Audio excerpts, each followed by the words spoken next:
د بډبیرې اجاز ایسیچو دی بیخي بې بدې راغلی دی زمونږ په کور باندې چاپه والې ده پوړې لګولې ده کور ته راوړېدلی دی د زنانو بېعزتي هم کړې ده شی وس یې مړی دی 15 لکه روپۍ وړي دي بیټران یې وړي دي او د هغې باوجود هم چې دی زه بیا اوچت کم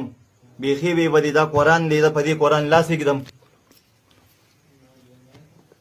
په دې قرآن زه لاس ایږدم چې زه بې ګناه یم پکې د دې قرآن نه بل ښه شی نشته دی او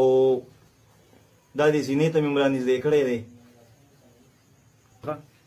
2 موبایل یې رانه اخیستي دي په تاڼه کې 18,000 روپۍ رانه اخیستي دي د جیب یې ویستي دی هغه 5-6 ورځې یې ځان سره په تاڼه کې ساتلی وم بیا چې دی د عدالت نه بېلف راغلو هغې ته زه ثابت کم دلته کې تاڼه کې او هغه ته نه زه بوتلم